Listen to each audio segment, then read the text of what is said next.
It's wonderful to be here to celebrate my dad. It's also a special privilege for me to stand in front of you on this distinguished panel with Dr. Paul Berg and Dr. Fan. I welcome the invitation to join the conversation here with you today, but not without some trepidation. My father and I recently discussed Mark Twain. Mark Twain spent many years in Connecticut, which is where I live with my family. But more importantly, Dad is reading Twain's wonderful book, Innocents Abroad, in his spare moments. The book's title sums up how I feel about standing with you today. I'm not an economist. As Dr. Paul Berg said, I will echo this. I'm not an economist or a rural sociologist or a soil scientist. Per may be my father, but I'm nonetheless an innocent abroad on questions of food security. In the preface to Innocents Abroad, Mark Twain writes, "I make small pretense of showing anyone how he ought to look at objects of interest beyond the sea. Other books do that, and therefore, even if I were competent to do it, there is no need. I offer no apologies for any departures from the usual style of travel writing that may be charged against me. For I think I have seen with impartial eyes, and I am sure I have written, at least honestly, whether wisely or not." Who can blame me for using Mark Twain in an epigraph to my paper? He puts the Fest in Festschrift. The people gathered here have spent long careers looking at objects of interest beyond the sea, and I have not. I'm interested in how social movements and media actors in the developed part of the world understand the global dimensions of GM food production. And what I want to share with you today is how I think communicative acts and agents help to shape a public sphere that allows or doesn't allow deliberation of some very key questions about food production and food security and poverty alleviation. But how that framework does not match up with the complexity of social organization and why these communicative acts need to be taken seriously nonetheless, perhaps because they have such an impact on the national deliberative structures that Dr. Paul Berg spoke about. And I want to also argue in the paper that we need to go beyond the dominant paradigm of science communication and perhaps take a little bit of a clue from cultural studies approaches to how people talk about things that matter in their lives, like food. So I do this using the case study of the campaign to label genetically modified food in Connecticut. What emerges from the study, which is preliminary, is the need to make global food security more culturally relevant. New strategies are required for engaging communications, theory and practice in the fight against hunger. And these strategies must begin by entering into the worldview of food activists in the developed part of the world. Perhaps we could call that the North. So one of my earliest memories, and I think there's so much emotion obviously bound up in the anti-GM movement, so it would be silly not to talk about the emotional value of food and development and poverty. One of my first earliest memories was when we lived in Colombia, and Dad took me, I don't know if I was 5 years old, took me to get ice cream. So this involved obviously leaving our neighborhood and going out to a stand along the road. And we got out of the car and we walked up to the ice cream, and we immediately were surrounded by children about my age. And they were asking for something. I didn't know what it was they were asking for. I thought they wanted ice cream. And I said to my dad as he bought me an ice cream cone, "Why can't we get them some ice cream too, Dad?" And he said, "No, we can't." And we went back to the car. And that was sort of my first introduction, if you will, to food policy. I think what they were asking for was probably money, but I only realized that many years later. So growing up with our dinner conversations at home with Per and Birgit were generally pretty lively. I was introduced to tariffs, subsidies, externalities, biotechnology, soil quality, desalination, gendered divisions of labor, nutrition. When I lived in the United Kingdom during the late 1990s, it was a uniquely active period in public debates about food. This was the era of mad cow disease, so we would turn on the nightly news and see piles of burning carcasses. And it was also a time for midnight gardeners, very active protests. People would go in and rip up GM test plots. Again, that was covered extensively in the media, and this was all new to me. I really didn't see that kind of coverage or public discussion in the United States. At around the same time, my mother was co-authoring a book explaining DNA for a popular book series. And of course, my father was very interested in technologies for food production. So I was inspired to take up the question of agricultural biotechnology as a case study in my dissertation in communications. And though my research was focused on comparing media in the UK and the US, it became clear to me that GM food is a proxy for broader concerns about food production. So I went on to study website linking patterns among GM-skeptical social movement organizations and demonstrated that there is a discontinuity between global and local rhetoric, even with the arrival of new media like websites, with all their promise to connect people that have a common interest no matter the distance between them. Since then, I have had the feeling that attempts to educate the public about genetic engineering somehow missed the mark. I can't help but share my father's deep concern for the injustice of hunger and starvation, and I respect his conviction that all tools must be employed to ensure food security. I wonder if there is a better way. And recently, the thorny question of labeling gained traction in Connecticut, which passed the country's first bill requiring labeling of GM food. It surprised me that there could be so much intensity on both sides of the labeling debate, especially because this issue had not been salient for so many years, at least on this side of the Atlantic. I formulated a typical communications question, namely, what is labeling about? Communication scholars draw from anthropology and sociology, and they like to enter into a loosely bounded field, armed with both inductive and deductive reasoning, using what Glaser and Strauss called grounded theory. With this approach, in which everything is data, a general question like, what is labeling about, allows unexpected frames and meanings to emerge. It allows the researcher to deconstruct the idea of labeling. Sociological approaches pioneered by Howard Becker encourage the operationalization of why questions as how questions. And in the case of genetically modified food labeling, the question was, how is labeling used in a political context? What are campaigners' main concerns? And how do they go about resolving them over and over? Candace Slater points out in her analysis of news coverage of the lost tribe of the Amazon that there's a serious policy interpretive divide in questions of global sustainability. She advocates the use of all methods that can produce clearer understandings because this will produce more effective policies. Slater shows that narratives that seem objective are always cultural texts, a view that is extensively developed in the large body of literature on the social construction of science as well. So in July 2013, Connecticut became the first state in the United States to pass a GM labeling bill. And through purposive snowball sampling that began in my local food co-op, I determined that the central activist organization in this campaign was called GMO Free, so this is where I began. I looked at websites, emails, tweets, and other communications. The message of GMO Free was plain, really very simple. Labeling is necessary because it represents choice. Food safety and environmental risk were downplayed in favor of the question of choice. In making the individual voter conscious of his or her choice, GMO-free, like other social movements, emphasized the importance of autonomy and democratic processes. As will be discussed later, they were not local or national in scope, as most democratic processes are. Sorry, they were local or national in scope, as most democratic processes and institutions are, no matter how global other systems like the food system become. In most communications about labeling, choice is imagined as a weapon and the consumer is the warrior. A typical posting is summed up as follows. This was an individual posting on scientificamerican.com. Monsanto may be able to screw up elections, but it can't stop me from voting with my dollars. Likewise, in an interview, the leader of GMO Free states, GMO labeling is a symbol of taking back our government from corporate interests. It's about people taking back power and getting lawmakers to take action in the interests of the people and not corporations. In 2012, the organization Just Label It urged recipients of its mailing list to contact their representatives regarding the 2013 Agriculture Appropriations Bill, in particular the so-called farmer assurance provision. Just Label It's campaign director used 3 bullet points to explain what was at stake. The Farm Appropriations Bill was wrong because it would eliminate fundamental and constitutional safeguards of our judicial review system. It would undermine USDA's oversight and approval process and weaken protections for consumers. And it would allow powerful chemical companies to dodge reasonable safeguards against potentially hazardous GE crops. Right there, I feel like this list summarizes how GE crops and protests against it really are very closely allied with protests against a lack of deliberative structures, a lack of democracy, and a lack of being able to impact food distribution and production. The mailing continues to state that without the appropriate supervision and safeguards, large corporations will continue to control our food safety with a high cost to both our health and environment.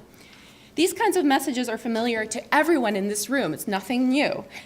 But the extent to which this frame, which I call the corporate depredations frame, dominates the anti-biotechnology messages was interesting. I'll add a couple more examples here. In Connecticut, the labeling movement gained traction from farmer interest group NOFA, the Northeast Organic Farming Association. As with consumer-oriented labeling movements, NOFA used the negative history of corporations to rally their supporters. They were told, quote, "You should be at this rally if you have concerns about putting our food supply in the hands of the folks who brought us PCBs, Agent Orange, AstroTurf, Roundup, lead in gasoline, and CFCs. This labeling legislation is an important step in fighting the money and power that Monsanto and DuPont wield to keep us ignorant." And using the rhetorical tool of devil's advocacy, that, quote, "You don't need to attend this rally if you don't care about the corporate takeover of the food system," unquote. In addition to GMO-free CT and the Northeast Organic Farmers Association of Connecticut, the major coalition members in the Connecticut campaign were the Sierra Club, Food Democracy Now!, the Institute for Responsible Technology, Organic Consumers Association, the Alliance for Natural Health, and the Center for Food Safety. An intriguing development in this movement is the participation of chefs and restaurateurs. In fact, the recruitment of chefs and restaurateurs by campaigners. Chefs and restaurateurs were asked by NOFA, in this case, to bring food samples to a rally because there would be tables and tablecloths set up outside the Hartford Capitol. Chefs and restaurateurs were told that even if you cannot bring food to taste, let's all be there in solidarity, in our chef whites, to take back control of our ingredients from big food. The creation of the Connecticut Coalition relied on media messages that highlighted common interests while glossing over differences. Short messaging simply focused on our right to know what's in our food. GMO-free Connecticut, driven by an entrepreneurial leader whose original interest in this topic was allergens. Her kid had developed an allergy while eating breakfast one morning, a serious reaction. But nonetheless, these campaigns promoted the idea of choice first, food safety second. Yet even when longer messaging was appropriate, the specter of big food almost always dominated. Did this apparent preoccupation with big food imply an awareness of the global food system with its diverse stakeholders? What were the boundaries of the non-local awareness? Were people just concerned about their kid having an allergic reaction at the breakfast table? A look at another labeling campaign offers some clues.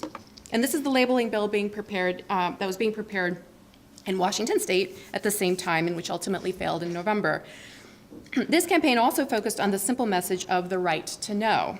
In this video, there is a focus on the B-roll, which is just the images that they show, on salmon and apples. So you show happy farmers in an apple orchard and happy fishermen by their boats. And from an activism point of view, the Washington and the NOFA, or Organic Farmers Association, part of the Connecticut movement, collaborated simply to preserve the idea of the local, and yet they're an entire continent apart. So the local is never clearly defined. It appears to have very flexible boundaries. In the case of labeling campaigns, the boundaries are those of the United States, going back to what Dr. Paulberg was arguing, not the globe. For example, in the fall of 2013, as the Washington State bill came up for a vote, GMO-free Connecticut encouraged this mailing list to change their Facebook and Twitter profile pictures to an image that they provided. Connecticut supports Yes on 522. So not only was the coalition campaigning for the labeling law, a very ecumenical group composed of farmers, food safety, people concerned with food safety, consumers, etc. They weren't all local, yet they supported one another. In my earlier work, I noted that elements of globalization, food safety, and the environment are ever more tightly bound together discursively. That's in the media and in communications by social movements. Now it appears as though what Mallucci called submerged networks that existed separately on each of these topics may have been precursors to a new social movement centered on participation and accountability. But the global voices, the arguments for considering consumers at the other end of the food system, food insecure people, are conspicuously missing. And I think this opens up food movements in the North to accusations of sort of being preoccupied with first world problems, to being, spoiled women in their 30s shopping for spelt, and not taking into account the entire food system that might not be very fair as a result. For example, GMO-free Midwest, the global voices are missing except in discourse about Monsanto's domination. For example, GMO-free Midwest, organizers of the 2012 Occupy Monsanto Day, promised that the event would offer education about, among other things, quote, the use of GMOs to dominate the globe. In one of their communications, NOFA used Via Campesina's term, food sovereignty, and equated it with whatever's the opposite of Monsanto. Quote, food sovereignty is a rapidly emerging hot topic globally. On May 25th, tens of thousands of activists around the world will march against Monsanto. So food sovereignty is about Monsanto or fighting Monsanto. So if there's global solidarity in new food movements, it seems to be solidarity against Monsanto. Other corporations are providing additional energy to this drama. In an interesting twist, when Monsanto introduced its sweet corn in 2012, Food and Water Watch began a campaign focused not on labeling, but rather on putting pressure on Walmart to reject the corn. Walmart, it is well known by now, exerts tremendous market pressure on everything from prices to content and music. Food and Water Watch found its political pressure point on the market jugular. The introduction of genetically engineered sweet corn for human consumption provided an unusual opportunity for activists. Indeed, Walmart and Monsanto were cast as a celebrity love match, as Walsanto. Two megalithic corporations, Walmart and Monsanto, merged. Is this simply funny or is it prescient? It did not matter that Monsanto is not the entity accountable to label food. It nonetheless figured prominently in the food labeling campaign. The labeling campaign gains much of its momentum from opposition to a dominant, globalized, and technocratic food regime, perhaps more than a scientific concern over the safety of biotechnology, though a public opinion poll here would add important information on people's actual motivations to participate in these campaigns. Now, the organic food movement participated in this campaign from the very beginning. One thing is certain, and that is that official certifications of organic require the product to be free of genetically modified organisms. For this reason, the large movement behind organic food got behind California's Proposition 37 to require labeling. And one nationally influential food co-op produced a poster that they distributed to all co-ops on their mailing list. The poster lists food companies as either organic heroes or corporate charlatans, all based on whether or not the company in question was supporting Proposition 37. It's hard to see there, but you can pretty much see that they create the dichotomy between organic heroes on one side, the green side, and corporate charlatans, the red side on the left. So this message adds another twist. In order to make the honor roll of organic heroes, a company had to actively support Proposition 37 in favor of labeling. In other words, organic food manufacturers couldn't be content with producing GM-free food. They were expected to enter into the political fray around labeling. The creator of the graphic, a cooperative owner in the Midwest, sent this, he called it an infographic, because, and I quote at length from him, the organic industry and cooperatives are inextricably married, and they have always been values-based movements, presumably unlike Monsanto. The fact that many cooperatives, and organic companies for that matter, are financially successful is because we have always promoted and maintained an ethical alternative approach to food production and marketing. So he equates the business success of cooperatives, food co-ops, to an ethical approach. The words ethical alternative here call to mind what Pinstrup, Anderson, and Sander argued in 2007. They argued that ethics can bring out the assumptions and policy options and thereby improve policy. I would argue it's not so much ethics, so much as a deeper appreciation of cultures around food production and consumption, even in the North, even in the developed world, that will help bring out the economic assumptions and potentially improve policies. Ethics cannot be used as a general term describing externalities either. To use ethics successfully requires entering into the other's ethics. A deeper use of ethics requires understanding that ethical food production to many individuals means doing away with the business models and regimes dominated by Monsanto or Walmart and other large corporations in the food system. Of course, a similar critique can be leveled against the farmer activist the anti-GMO farmers and activists. There's no room for dissent in the message here about what it means to be organic. Moreover, there is no room for dissent on the topic of labeling. And that's a very hard stance given the lack of discussion generally in this community about the potential benefits of using agricultural biotechnology to solve some farming challenges in food insecure regions in an environmentally sustainable way.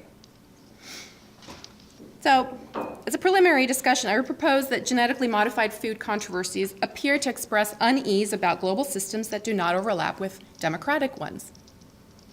Perhaps the GM food controversy is a prism through which to view globalization's discontents. That is the central problem of how to determine the future of the planet when the institutions answerable to citizens don't seem to conform.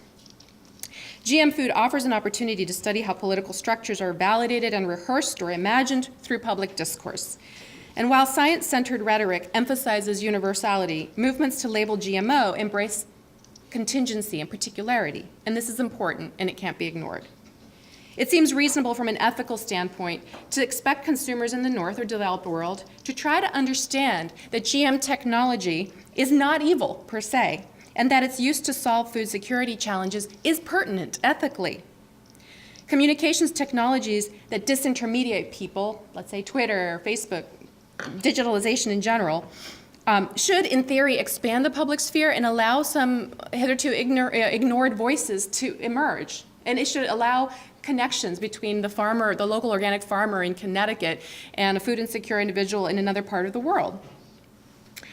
Yet even new media, for all of their promise, do not appear to expand the identification of stakeholders that earlier might have been ignored. In other words, I'm saying you can't really focus on the media as a solution to this problem. It is a political one, and it is one about the structures of deliberation and decision-making. Sometimes this is cast as insularity on the part of the northern consumer. The northern consumer, the consumer in the developed world, is selfish and well off. But if the local and natural may not answer problems of food security, it should be remembered that science cannot address the problems of politics. And contrary to the critiques often leveled at them, and even though it seems like they're completely in a different world, food-related social and consumer movements in the North should be considered an ally of international food research organizations. Activism on behalf of greater transparency of channels of financing, production, and distribution globally or nationally can only benefit the cause of hunger and poverty alleviation. Thank you.